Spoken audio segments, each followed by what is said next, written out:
The Texas sun in late August isn't just hot, it's a physical presence, a heavy, oppressive weight that smothered everything in its path. For 2 years, my small family and I had lived under that sun in what could only be described as a concrete oven.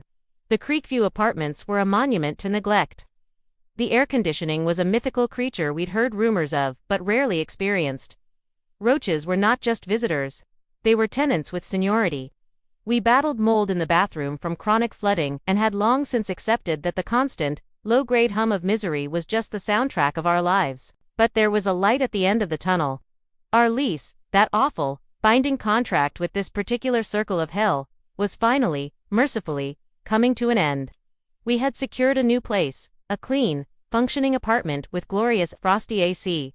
The plan was perfect. We'd spend our first night bathed in refrigerated air, a luxury we'd dreamt of for years, and return the next day to collect the last of our belongings and do a final clean. That next morning, buoyed by a night of actual sleep, we returned to Creekview for the last time. The good mood evaporated the second we turned the corner toward our ground floor unit. The front door was slightly ajar. A wave of unease washed over me. We pushed the door open to a hollow, echoing space. It wasn't just that our last few boxes were gone. Everything was gone. The refrigerator, the stove, the dishwasher, all of it, ripped out. The empty spaces where they once stood were like gaping wounds in the cheap linoleum. And then I saw them. 2 large, black trash bags sitting on the floor of our empty porch. My heart hammered against my ribs. I knew what was in them. I walked over, my hand trembling as I pulled the twisted tie from the first bag. The smell hit me first, a sweet, putrid, nauseating odor. Inside, a ruined fortune in meat, every steak, every package of chicken, every pound of hamburger I had meticulously budgeted for and stored in our freezer was now a swollen, leaking, thawed mess. It had been sitting in the blistering Texas heat for at least 24 hours. I saw red. Pure, unadulterated rage. I left my boyfriend with our 5-year-old and infant and marched to the leasing office. My footsteps pounding a rhythm of fury on the cracked sidewalk. The woman behind the desk, the same one who had always greeted our maintenance requests with a dismissive sigh, offered a thin, plastic smile.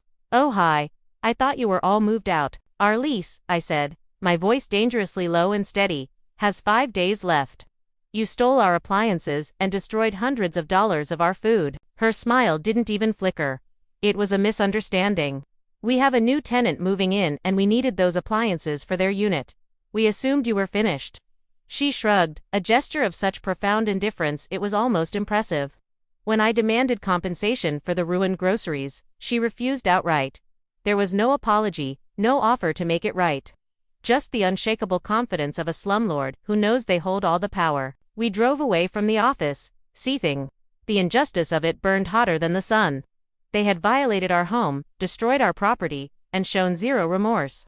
They thought they could just steamroll us, and that would be the end of it. On the drive back to our new, clean, air-conditioned sanctuary, an idea began to form. A terrible, beautiful, disgusting idea. "The chicken," I said to my boyfriend. He looked at me, and a slow, grim smile spread across his face. He knew. He understood immediately. We waited until the cover of darkness, the humid night air clinging to our skin like a second shirt.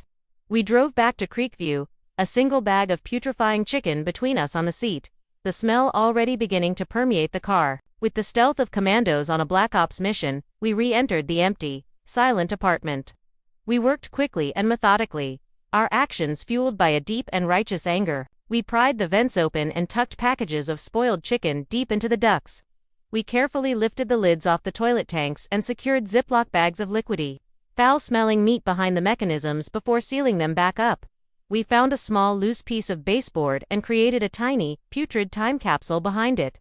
We selected spots that were invisible to the casual eye but would, in time, reveal themselves in the most dramatic way possible. It was a revenge not of violence, but of biology. We were unleashing the relentless power of decay into their neglected property.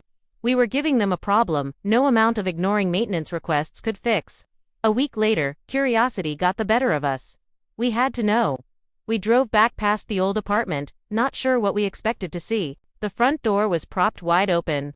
Even from 20 feet away, the smell was apocalyptic, a thick, palpable stench of death and rot that made our eyes water.